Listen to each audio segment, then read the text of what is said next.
शुरुआत इस वक्त की हेडलाइंस के साथ। हफ्ते के पहले कारोबारी दिन ग्लोबल बाजारों के संकेत कमजोर। एसजीएक्स निफ्टी करीब 200 पॉइंट नीचे। एशिया में भी सुस्ती। लेबर डे के मौके पर चीन, हांगकांग समेत कई बाजार आज बंद। शुक्रवार को अमेरिकी बाजारों में रही थी तेज गिरावट। डाउ 900 पॉइंट से ज्यादा टूटा। 4% से ज्यादा फिसला था नैस्डैक।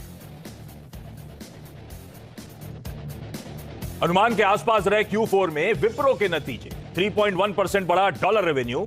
मार्जिन्स पर दिखा दबाव। वहीं दूसरी ओर इंडसइंड बैंक के अच्छे रिजल्ट्स। मुनाफे में 55% का उछाल। एसेट क्वालिटी में दिखा सुधार। अप्रैल में ज्यादातर ऑटो कंपनियों की बिक्री में उछाल। टाटा मोटर्स ने 74% ज्यादा बेची गाड़ियां। आयशर की डबल से ज्यादा बड़ी सेल्स। वहीं मारुति की बिक्री में हल्का दबाव। आज बजाज ऑटो, M&M, टीवीएस और अशोक लेलैंड जैसी कंपनियों के आंकड़ों का रहेगा इंतजार। अप्रैल में 1.68 लाख करोड़ रुपीस के साथ रिकॉर्ड जीएसटी कलेक्शन। पहली बार जीएसटी वसूली 1.5 लाख करोड़ रुपए के निकली पार। आ जाएंगे एचडीएफसी के नतीजे। 4% बढ़ सकता है मुनाफा। एनआईआई में 7% की बढ़त संभव। वहीं ब्रिटानिया के प्रॉफिट पर दिख सकता है दबाव। कच्चे माल की बढ़ती कीमतों का मार्जिन पर दिखेगा असर।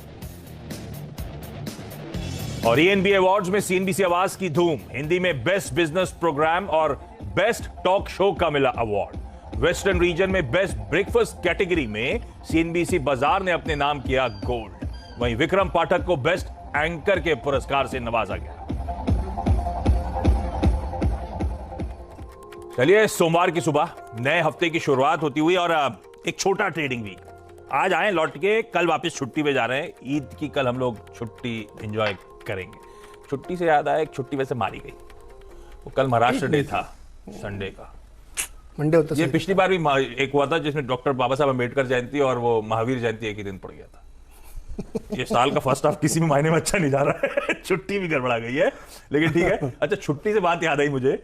आज देखिए, UK, Russia, Thailand, Hong Kong, Vietnam, Malaysia, Singapore, China सब बंद है। सब छुट्टी एंजॉय। इनमें से ज्यादातर की तो क्या है, ये लेबर डे की छुट्टी, क्योंकि संडे को पड़ गया तो वो एक दिन ऐसा ये होना चाहिए। वही तो समझाने के लिए एग्जैजरेट कर रहा हूं इस पॉइंट को। हालांकि यूके की अपनी पब्लिक हॉलिडे है, लेकिन बाकी सारे बाजार आज बंद है कल की छुट्टी मिस आउट होने के बाद। तो कहने का मतलब है एशिया की कई सारी इंपॉर्टेंट मार्केट दरअसल आज ध्यान रखें बंद रहने वाले। और हफ्ते की शुरुआत में जो इंडिकेशंस आ रहे हैं, ये छोटे से बीच में कारोबारी सत्र के बीच में जो इंडिकेशन है सैंडविच सेशन के 1.25% के आसपास का दबाव। एसजीएक्स निफ्टी कह रहा है हम 200 पॉइंट के गैप डाउन के साथ आज हफ्ते की शुरुआत करते हुए नजर आएंगे। और वजह है खराब US cues.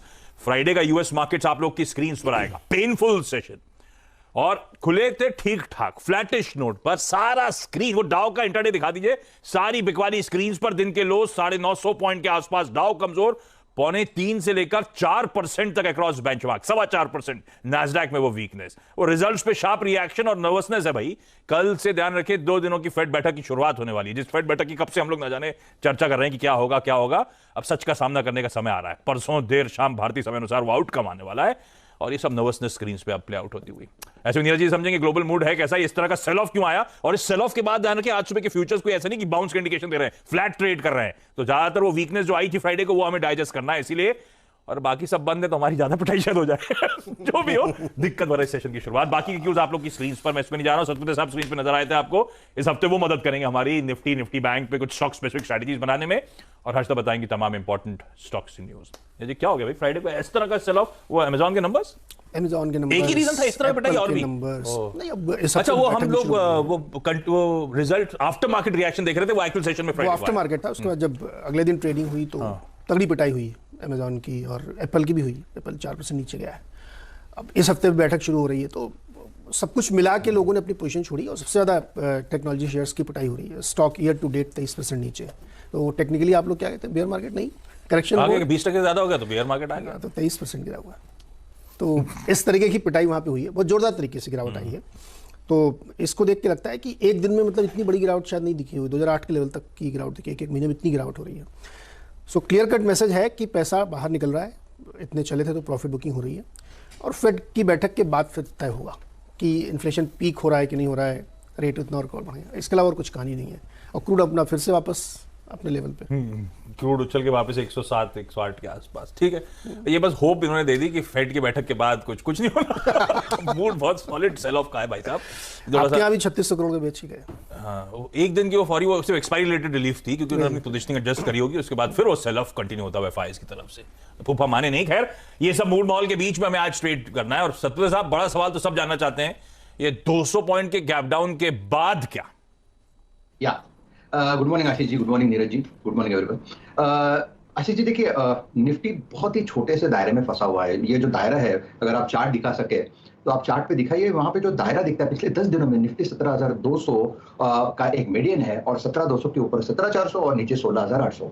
Now coming back to your question, देखिए टेक्निकली निफ्टी में सेल ही बनता है, लेकिन सेल बनता है, लेकिन वो अगर लेवल्स के आसपास खुलेगा तो वो जो सेल सिग्नल का जो टारगेट है वो खुलते ही आ जाएगा। तो यहाँ पे सेल की वजह से कोई इंपॉर्टेंस ही नहीं बनती। सो देखिए, निफ्टी की अगर बात करें तो यहाँ पे जो कॉल है वो इस तरह से है। So it's a sell in Nifty with a stop loss of 17,200, और जो टारगेट का जो रेंज है लोअर साइड का वो है 16,850 से 16,800। अभी आशीष जी 16,800 और 16,850 के दौरान इसी बीच 200 डे में आता है। तो ये बात समझ लीजिए कि अगर खुलते ही निफ्टी 200 डे में को टेस्ट करेगा तो फिर निफ्टी नीचे जाएगा नहीं, क्योंकि most of the stocks they are trading into highly oversold territory. तो यह बाजार खुलने के बाद अगर इस लेवल को यानी टारगेट को निफ्टी हिट करता है तो कृपया बेचे ना, क्योंकि यहाँ पे एक स्ट्रॉन्ग सपोर्ट बेस है।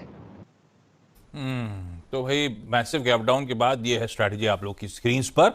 लेकिन निफ्टी बैंक में भी सिमिलर इसी तरह का मूव देखने को मिलेगा?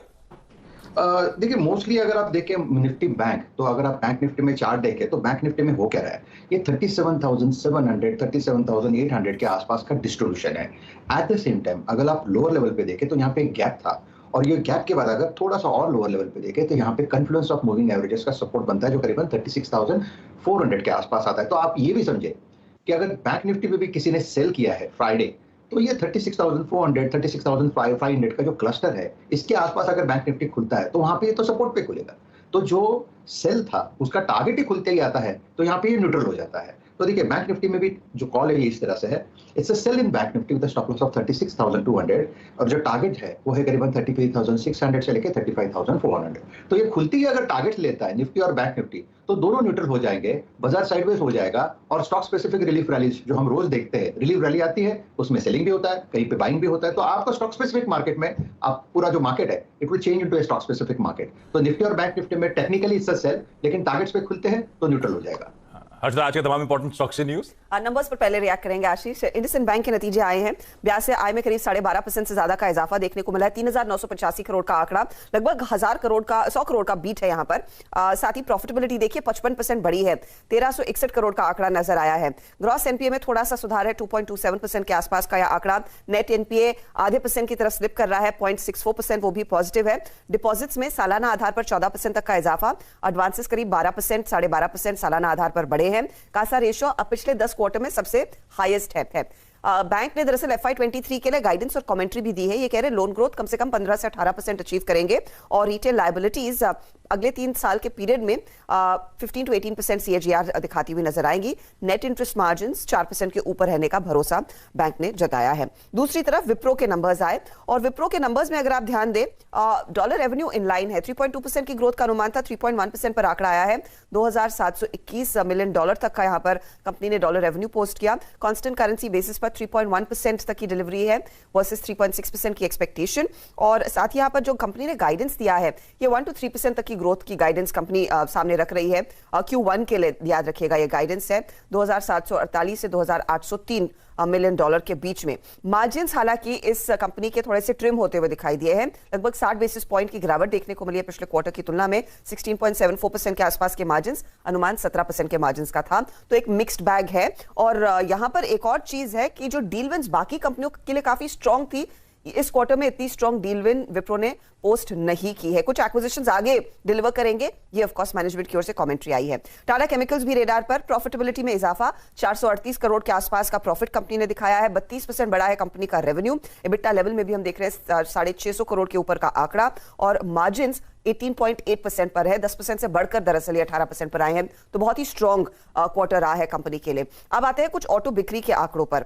मारुति की बिक्री का आंकड़ा है 1.5 लाख यूनिट्स, 1.56 लाख यूनिट्स का अनुमान था, तो थोड़ी सी नरमी देखने को जरूर मिली है। पैसेंजर व्हीकल की सेल्स करीब करीब 1.21 लाख यूनिट्स के आसपास की हैं।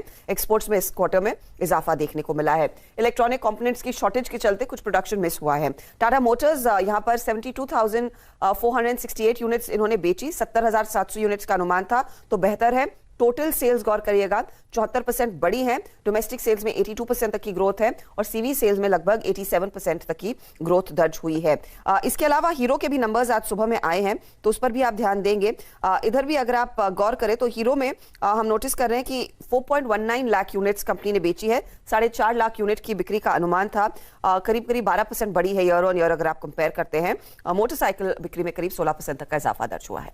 ओके, रखिएगा इंपॉर्टेंट सारे स्टॉक्स न्यूज रडार पे भी तो बहुत हैं। 8 बजे के शो में जब आप लोग फिर से जुड़ेंगे तो बहुत सारी और स्टॉक्स न्यूज हैं जो, लेकिन ये सबसे इंपॉर्टेंट जो स्टॉक्स न्यूज ने अर्चना ने हाईलाइट कर दी। आज एचडीएफसी ब्रिटानिया के रिजल्ट्स, एलिम्बिक फार्मा, आईडीबीआई, एमएनएम फाइनेंशियल्स वायदा में, और बाकी फिर कैश मार्केट के और नंबर्स लाइंड अप हैं। एलआईसी का आईपीओ वेडनेसडे को खुलने जा रहा है। आज एंकर बुक खुलेगी, तो देखिएगा कितने गुना सब्सक्राइब, कितना ओवर सब्सक्रिप्शन मिल रहा है, किस तरह, किस क्वालिटी ऑफ इन्वेस्टर्स पैसा डालने के इच्छुक हैं। तो एंकर बुक बड़ी इंपॉर्टेंट हो जाएगी। आज से वायदा स्टॉक्स में वो एएसएम जो अब तक कैश मार्केट के स्टॉक्स में लगता था, एडिशनल सर्विलेंस जो मेजर्स एक्सचेंजेस यूज करते थे, आज से डेरिवेटिव स्टॉक्स में लगेंगे। डेरिवेटिव्स के स्टॉक्स के साथ साथ उनसे जुड़े फ्यूचर्स एंड ऑप्शंस पे भी एएसएम मैकेनिज्म एप्लीकेबल होगा। उसकी डिटेल में आगे चर्चा भी कर लेंगे। आज यूरोपियन यूनियन में फ्रांस ईयू के एनर्जी मिनिस्टर्स की मीट होस्ट करने जा रहा है। पोलैंड, बल्गेरिया से रशिया ने जो गैस काट दी, उस बैकड्रॉप पे कैसे ये यूरोपियन यूनियन जूझेगी इन दिक्कतों से, उस पर इंपॉर्टेंट मीट। और हमारे पीएम 2022 के फर्स्ट विजिट जा रहे हैं अब्रॉड। आज चले जाओगे 3 यूरोपियन कंट्री, जर्मनी, डेनमार्क और फ्रांस। अगले 3 दिनों में वो विजिट करते हुए नजर आएंगे। कोई छोटा सा ब्रेक के उस पार एक क्विक मार्केट चेक।